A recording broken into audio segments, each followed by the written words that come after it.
Hello friends, स्वागत है आपका IT online smart study YouTube channel पर। दोस्तों, आज के इस वीडियो में हम अपना चैप्टर पढ़ रहे थे पर्यावरण एवं सामाजिक अध्ययन का जो हमारा विषय है, उसके अंतर्गत हमने पहला चैप्टर कल पढ़ लिया था। जो पहला चैप्टर था तो पृथ्वी की आंतरिक संरचना, उसको हमने बहुत ही अच्छे पहले थ्योरी पढ़ी थी और उसके बाद कुछ टेस्ट इम्पोर्टेंट लगाया था। इसी के साथ आज का हमारा वीडियो यानी चैप्टर 2 पे होने वाला है, जिसका नाम है नदियाँ। तो नदियाँ जो है वो सुपर टेट में विश्व की भी पूछ ली जाती हैं और भारत की भी पूछ ली जाती हैं। तो आज के इस वीडियो में पहले हम विश्व की नदियों के बारे में पढ़ेंगे, उसके बाद आफ्टर दैट नेक्स्ट जो हमारी वीडियो होगी उसमें हम भारत की नदियों के बारे में पढ़ेंगे। तो इसमें हम सबसे पहले विश्व की नदियों के बारे में थ्योरी कवर करेंगे, फिर उसके बारे में इम्पोर्टेंट क्वेश्चंस देखेंगे, ठीक है, जो कि टेस्ट के रूप में होंगे। ठीक, तो चलिए आज की वीडियो शुरू करते हैं। वीडियो में आगे बढ़ने से पहले अगर आपने अभी तक इस चैनल को सब्सक्राइब नहीं किया है तो चैनल को अभी सब्सक्राइब करके बेल आइकन होता है उसको ऑन कर लीजिए, जिससे कि आपको सभी नोटिफिकेशन मिलती रहें। तो ये हमारा चैप्टर नंबर 2 नदियाँ, जिसमें कि हम सबसे पहले पढ़ने वाले हैं विश्व की नदियाँ। तो आप पूरा वीडियो शुरू से लेकर अंत तक बहुत ही ध्यान से देखिए, ठीक है। और हो सकता है आपको पीछे फ़ैन चलने की आवाज़ आ रही हो, उसको अवॉइड करके आप वीडियो को कंसंट्रेट करें। बहुत ही महत्वपूर्ण मटेरियल मैंने तैयार किया आप लोगों की। तो चलिए शुरू करते हैं। और जो हमारी नदियाँ हैं उनको हम महाद्वीप के माध्यम से पढ़ेंगे। जैसे महाद्वीप है हमारे, उनके अंतर्गत कौन कौन सी नदियाँ आती हैं, इस तरह पढ़ेंगे। पहले एशिया महाद्वीप, ठीक है, फिर अफ्रीका, यूरोप, इस तरह से हम पढ़ेंगे, ठीक है, महाद्वीप में बांटकर। तो पहला है हमारा एशिया महाद्वीप, ठीक है। एशिया महाद्वीप में सबसे पहले आती है हमारी यांगसी नदी, ठीक है, महत्वपूर्ण है यांगसी नदी, काफ़ी बार परीक्षाओं में पूछी जा चुकी है। तो देखते हैं इसके बारे में। ये एशिया की सबसे लंबी नदी है, ठीक है। सबसे लंबी नदी कौन सी एशिया की? यांगसी नदी, जो कि तिब्बत के पठार से निकलती है और बहती हुई चीन सागर में गिर जाती है, ठीक है। ये इम्पोर्टेंट पॉइंट को हाईलाइट करिएगा। जैसे यांगसी नदी है, ये सबसे लंबी नदी है एशिया की, ठीक। उसके बाद निकलती कहाँ से है? तिब्बत के पठार से निकलती है और बहती हुई कहाँ गिर जाती है? चीन सागर में। ये 3 पॉइंट इसमें इम्पोर्टेंट हैं, ठीक है। उसके बाद नेक्स्ट पॉइंट हमारा नोट कि तिब्बत का पठार विश्व का सबसे ऊंचा यानी सर्वाधिक ऊंचाई वाला पठार है, ठीक है, जो कि कहाँ? तिब्बत यानी कि रूस में स्थित है, ठीक। ये भी पूछा गया प्रश्न है कि तिब्बत का पठार विश्व का सर्वाधिक ऊंचाई वाला पठार है, जो कि कहाँ पर स्थित है? तिब्बत यानी कि रूस में। उसके बाद में नेक्स्ट नोट पॉइंट हमारा तिब्बत के पठार को और किस नाम से जानते हैं? पामीर का पठार, ठीक है। तिब्बत के पठार को पामीर के पठार के नाम से भी जानते हैं, ठीक। नेक्स्ट है हमारी एशिया महाद्वीप के अंतर्गत ह्वांगहो नदी, ठीक है। ह्वांगहो नदी के बारे में पढ़ते हैं। तो ये एशिया की दूसरी सबसे लंबी नदी है, ठीक है, दूसरी, सेकंड नंबर पे आती है, ठीक। तो ये एशिया की दूसरी सबसे लंबी नदी है। इस नदी का उद्गम कहाँ से होता है? कुनलुन पर्वत से होता है, ठीक। ये भी इम्पोर्टेंट है, कुनलुन पर्वत से होता है। इसे पीली नदी के नाम से भी जाना जाता है। तो ये इम्पोर्टेंट पॉइंट हो गया। किस नाम से जाना जाता है? पीली नदी के नाम से भी जाना जाता है। नेक्स्ट पॉइंट हमारा, इस नदी में अधिक बाढ़ आने के कारण इसे क्या कहा जाता है? चीन का शोक। तो आपने बिहार का शोक तो सुना ही होगा, कोसी नदी के तरह इसको भी क्या कहते हैं? चीन का शोक, क्योंकि इसमें सबसे ज़्यादा बाढ़ आती है, ठीक। विश्व की सर्वाधिक विश्वासघाती नदी भी इसी को कहते हैं, ठीक। कौन सी नदी को? जो हमारी ह्वांगहो नदी है, उसको हम चीन का शोक और विश्व की सर्वाधिक विश्वासघाती नदी कहते हैं, ठीक। नेक्स्ट है हमारी इम्पोर्टेंट माही नदी, ठीक है। इसमें मैंने इम्पोर्टेंट नदियों को ही लिया है। तो माही नदी क्या होती है? ये नदी भारत में स्थित है। कहाँ पर स्थित है? भारत में। ये इम्पोर्टेंट हो जाती है क्योंकि भारत में स्थित है, जिसका उद्गम मध्य प्रदेश के थार जिले के पास विंध्याचल पर्वत श्रेणी से होता है। ठीक है। उद्गम कहाँ से होता है? विंध्याचल पर्वत श्रेणी, जो कि कहाँ पे है? थार जिले में, जो कि कहाँ पे पड़ता है? मध्य प्रदेश में, ठीक। और ये नदी बहती हुई अरब सागर में गिर जाती है। तो कहाँ पे गिरती है ये नदी? अरब सागर में गिरती है। इम्पोर्टेंट है, ध्यान रखिएगा। उसके बाद ये नदी कर्क रेखा को 2 बार काटती है। ये भी बहुत ही महत्वपूर्ण पॉइंट है। कर्क रेखा को कौन सी नदी काटती है? माही नदी 2 बार काटती है। उसका हमारी नेक्स्ट नदी मेकांग नदी। मेकांग नदी के बारे में देखते हैं। ये नदी तिब्बत के पठार से निकलती है। कहाँ से निकलती है? तिब्बत के पठार से निकलती है, जो कि म्यांमार, थाईलैंड, कंबोडिया, वियतनाम, चीन में बहती हुई दक्षिण चीन सागर में गिर जाती है। तो कहाँ पे गिर जाती है? दक्षिण चीन सागर में, ठीक। कौन सी नदी? मेकांग नदी। तो मेकांग नदी कहाँ पे गिर जाती है? दक्षिण चीन सागर में। उसके बाद हमारा नेक्स्ट पॉइंट है सालवीन नदी, ठीक है। इंपॉर्टेंट नदी है सालवीन नदी। ये नदी भी तिब्बत के पठार से निकलती है, जो कि दक्षिण की ओर बहती हुई म्यांमार से अंडमान सागर में गिर जाती है, ठीक है। ये नदी भी कहाँ से निकलती है? तिब्बत के पठार से निकलती है, ठीक है। और दक्षिण की ओर बहती हुई म्यांमार से अंडमान सागर में गिर जाती है। कहाँ पे गिरती है? अंडमान सागर में। 3 चीज़ें आपको इम्पोर्टेंट याद रखनी है कि निकलती कहाँ से है, ठीक है, और कहाँ से होकर निकलती है, और कहाँ पे जाकर गिरती है, ठीक। नेक्स्ट पॉइंट हमारा, ये म्यांमार की सबसे लंबी नदी है। म्यांमार की सबसे लंबी नदी पूछी जाए तो कौन सी हो जाएगी हमारी? सालवीन नदी। इम्पोर्टेंट है, ध्यान रखिएगा। अगली हमारी सिंधु नदी। ये इम्पोर्टेंट हो जाती है क्योंकि इसकी चर्चा भारत में भी ज़्यादा होती है। तो ये नदी, जो सिंधु नदी है, वो पाकिस्तान में बहने वाली प्रमुख नदी है, जो कि तिब्बत के मानसरोवर से शुरू होकर बहते हुए अरब सागर में गिर जाती है, ठीक है। कहाँ से निकलती है?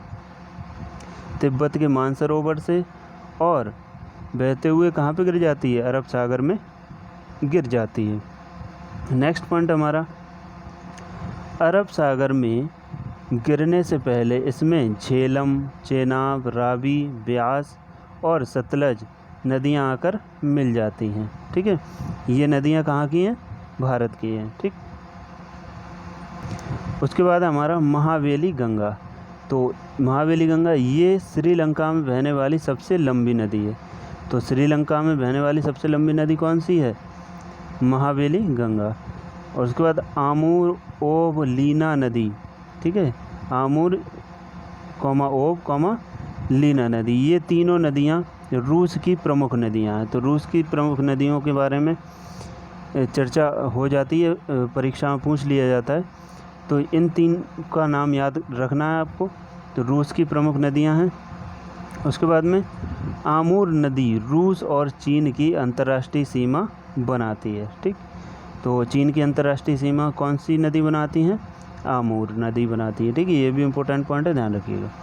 उसके बाद ये तीनों नदियाँ उत्तर की ओर बहती हैं, बहुत ही महत्वपूर्ण पॉइंट। ये तीनों नदियाँ जो हैं उत्तर की ओर बहती हैं, ठीक। ये तो हमारी एशिया की नदियाँ कंप्लीट हो गई। अब देखते हैं हमारा नेक्स्ट महाद्वीप यूरोप की नदियाँ। तो देखते हैं यूरोप की नदी। यूरोप में सबसे पहली इम्पोर्टेंट नदी है वोल्गा नदी, ठीक। तो ये यूरोप की सबसे लंबी नदी है। कौन सी? वोल्गा, ठीक है। यूरोप महाद्वीप की सबसे लंबी नदी है वोल्गा नदी, जो कि वल्दाई पहाड़ से निकलकर, कहाँ से निकलती है? वल्दाई पहाड़ से निकलकर बहते हुए कैस्पियन सागर में गिर जाती है, ठीक है। इम्पोर्टेंट पॉइंट्स हैं तीनों, ध्यान रखिएगा। सबसे लंबी नदी है, कहाँ से निकलती है? वल्दाई पहाड़ से, और कहाँ पे गिर जाती है? कैस्पियन सागर में। उसका नेक्स्ट पॉइंट है डैन्यूब नदी। ये यूरोप की दूसरी सबसे बड़ी नदी है। कौन सी? डैन्यूब नदी, ठीक। जो कि जर्मनी के ब्लैक फॉरेस्ट पर्वत से निकलती है और बहती हुई काले सागर में गिर जाती है, ठीक है। अगला हमारा नीपर नदी, ठीक। ये रूस की प्रमुख नदी है, जो कि बहते हुए काले सागर में गिर जाती है, ठीक। कहाँ की प्रमुख नदी है? रूस की, बहते हुए काले सागर में गिर जाती है, ठीक। अगला इम्पोर्टेंट नदी है राइन नदी। ये नदी यूरोप की सबसे व्यस्ततम आंतरिक जल परिवहन मार्ग है, ठीक है। इसमें क्या है? सबसे ज़्यादा व्यस्ततम आंतरिक जल परिवहन मार्ग है इसमें, ठीक। उसका नेक्स्ट है, इसी नदी पर यूरोप का सबसे व्यस्ततम टॉर्डम बंदरगाह है, ठीक है। कौन सा टॉर्डम बंदरगाह कहाँ पर है? राइन नदी पर। उसके बाद, इसलिए इस नदी को यूरोप व्यापार की जीवन रेखा कहा जाता है। प्रश्न पूछा जा सकता है, यूरोप व्यापार की जीवन रेखा किस नदी को कहा जाता है? तो राइन नदी को कहा जाता है, ठीक है। उसके बाद, ये नदी आल्प्स पर्वत पर रिफ वैली यानी कि भ्रंश घाटी से निकलती है और बहती हुई उत्तरी सागर में गिर जाती है। नेक्स्ट, इसके संदर्भ में इम्पोर्टेंट पॉइंट है, ये नदी कोयला नदी के नाम से भी जानी जाती है। किस नदी के नाम से जानी जाती है? कोयला नदी के नाम से। उसके बाद नेक्स्ट इम्पोर्टेंट पॉइंट है इसके बारे में, नेक्स्ट नदी हमारी पो नदी। ये नदी इटली में प्रवाहित होने वाली प्रमुख नदी है, जिसे इटली की गंगा कहा जाता है। तो इटली की गंगा इम्पोर्टेंट पॉइंट हो जाता है परीक्षा की दृष्टि से। इटली की गंगा किसको कहा जाता है? पो नदी को कहा जाता है, ठीक। तो डॉन नदी रूस की प्रमुख नदी है। कौन सी? डॉन नदी, जो कि पश्चिमी रूस से निकलती है और बहती हुई एजोब सागर में गिर जाती है। कौन से सागर में? एजोब सागर में। उसका नेक्स्ट हमारी टाइबर नदी। तो इटली में बहने वाली प्रमुख नदी है। कौन? टाइबर नदी। इसी नदी के किनारे इटली की राजधानी रोम है, ठीक। नेक्स्ट हमारी टेम्स नदी। ये इंग्लैंड की राजधानी लंदन इसी नदी के किनारे बसा हुआ है, ठीक है। ये लंदन की वजह से इम्पोर्टेंट हो जाती है कि इंग्लैंड की राजधानी लंदन है, इसी नदी के किनारे बसी हुई है, ठीक है, टेम्स नदी के किनारे। ये हो गई हमारी यूरोप की। अब देखते हैं हम अफ्रीका की इम्पोर्टेंट नदियाँ। तो सबसे पहली है और सबसे महत्वपूर्ण नील नदी, ठीक है। नील नदी और अमेजन ये दोनों ही महत्वपूर्ण हैं। तो नील नदी के बारे में पढ़ते हैं। अफ्रीका महाद्वीप की है कि अफ्रीका के साथ साथ ये विश्व की सबसे लंबी नदी है। तो पूछा जाए विश्व की सबसे लंबी नदी है तो कौन सी होगी? नील नदी। और ये प्रश्न काफ़ी बार परीक्षाओं में पूछा जा चुका है। जो हमारे विभिन्न प्रकार के कॉम्पिटिटिव एग्ज़ाम्स होते हैं उनमें काफ़ी बार ये प्रश्न पूछा जा चुका है। इसकी लंबाई 6690 किलोमीटर है। उसके बाद नील नदी जो है वह श्वेत नील और ब्लू नील नदी से मिलकर बनी हुई है, ठीक है। जो नील नदी है वो दो तरह की नील से बनकर बनी हुई है, श्वेत नील और ब्लू नील से बनकर तैयार हुई है। उसके बाद में श्वेत नील नदी विक्टोरिया झील से निकलती है और ब्लू नील नदी इथियोपिया की ताना झील से निकलती है, ठीक। उसके बाद में ये दोनों नदी सूडान की राजधानी खार्तूम के पास आकर मिलती हैं, ठीक है। मिलने के बाद ये नदी कहलाती हैं, ये क्या कहलाती हैं? ये नदी नील नदी कहलाती हैं। ये दोनों मिल जाती हैं तो उसके बाद नील नदी कहलाती हैं और आगे बहते हुए भूमध्य सागर में गिर जाती हैं, ठीक है। अब देखते हैं एक इम्पोर्टेंट नोट पॉइंट हमारा, ड्रेनेज एरिया क्या होता है? अपवाह तंत्र। अपवाह तंत्र क्या होता है ये भी पूछ लिया जाता है कि जो छोटी छोटी धाराएं मिलकर एक मुख्य धारा का निर्माण करती हैं, वह धाराओं के द्वारा कवर्ड किया गया एरिया अपवाह तंत्र या अपवाह क्षेत्र कहलाता है, ठीक है। जैसे कि मैं आपको एग्जांपल बताऊं, ये है एक नदी, ठीक है, और यहाँ से एक नदी यहाँ से मिल रही है, एक नदी यहाँ से मिल रही है, एक नदी यहाँ से। तो ये जो घेरा हुआ क्षेत्र है हमारा, ठीक है, ये हमारा क्या कहलाएगा? अपवाह तंत्र कहलाएगा, ठीक है। तो देखते हैं हम, नील नदी के अपवाह क्षेत्र के अंतर्गत 6 प्रमुख नदियाँ हैं, ठीक है। मिस्र नदी, सूडान नदी, युगांडा नदी, खाड़ा, इंडोपिया और केन्या, ठीक है। ये जो नील नदी बहती होगी तो वहाँ से इस तरह से ये नदियाँ आके मिलती होंगी, जो कि ये इसका अपवाह तंत्र बन जाता होगा, ठीक है। अगला हमारा जायरे नदी। जायरे नदी के बारे में पढ़ते हैं। इसे कांगो नदी भी कहा जाता है और किस नाम से जाना जाता है? इसे कांगो नदी के नाम से। ये अफ्रीका की दूसरी बड़ी नदी है। ये नदी भूमध्य रेखा को 2 बार काटती है। भूमध्य रेखा को 2 बार काटती है, इसलिए इम्पोर्टेंट हो जाती है। नेक्स्ट हमारी लिम्पोपो नदी। तो दक्षिण अफ्रीका की सीमा से निकलती है। कहाँ से निकलती है? दक्षिण अफ्रीका की सीमा से। जो कि बहते हुए हिंद महासागर में गिर जाती है। अब कहाँ पे गिरती है जाके? हिंद महासागर में। ये भी इम्पोर्टेंट हो जाता है। ये नदी मकर रेखा को 2 बार काटती है, ठीक है, ये इम्पोर्टेंट है। उसके बाद नाइजर नदी, इस नदी को ऑयल रिवर के नाम से जाना जाता है। पश्चिमी अफ्रीका से निकलकर गिनी की खाड़ी में गिर जाती है, ठीक। अगला है हमारा जाम्बेजी नदी, ठीक है, पश्चिमी जाम्बिया से निकलकर बहती हुई हिंद महासागर में गिर जाती है। तो कहाँ से निकलती है? पश्चिमी जाम्बिया से निकलकर बहती हुई हिंद महासागर में गिर जाती है। तो इसी नदी पर विक्टोरिया जलप्रपात स्थित है। साथ ही करीबा बांध भी इसी पर निर्मित किया गया है, ठीक है। तो ये इम्पोर्टेंट पॉइंट है, करीबा बांध कहाँ पे है निर्मित? इसी नदी पर, जाम्बेजी नदी पर, ठीक, जो कि अफ्रीका में सबसे ज़्यादा जल विद्युत का उत्पादन करता है। तो ये भी इम्पोर्टेंट पॉइंट है, ध्यान रखिएगा। इसके बाद ऑस्ट्रेलिया में हमारी एक इम्पोर्टेंट नदी है मरे डार्लिंग नदी, ठीक है। तो नाम भी काफ़ी फ़नी है। तो मरे नदी कौशिको पर्वत से निकलती है और आगे जाकर डार्लिंग नदी मरे नदी में आकर मिल जाती है और ये मर्रे डार्लिंग नदी बनकर हिंद महासागर में गिर जाती हैं, ठीक है। ये दोनों अलग अलग होती हैं और एक जगह जाकर मिल जाती हैं, फिर जाकर हिंद महासागर में गिर जाती हैं, ठीक है। इसके बाद मरे नदी की लंबाई 2500 किलोमीटर और डार्लिंग नदी की लंबाई 1400 किलोमीटर होती है, ठीक। इसका दक्षिण अमेरिका जो हमारा महाद्वीप है, इसकी नदी के बारे में देख लेते हैं। तो इसमें एक बहुत ही महत्वपूर्ण नदी है अमेज़न नदी। अमेज़न नदी के बारे में पढ़ते हैं, ये काफ़ी महत्वपूर्ण है। दक्षिण अमेरिका की सबसे बड़ी नदी है, ठीक है, सबसे बड़ी नदी है दक्षिण अमेरिका की। साथ ही ये विश्व की दूसरी सबसे बड़ी नदी है। ये नदी एंडीज पर्वत से शुरू होती है और अटलांटिक महासागर में गिरती है, ठीक है।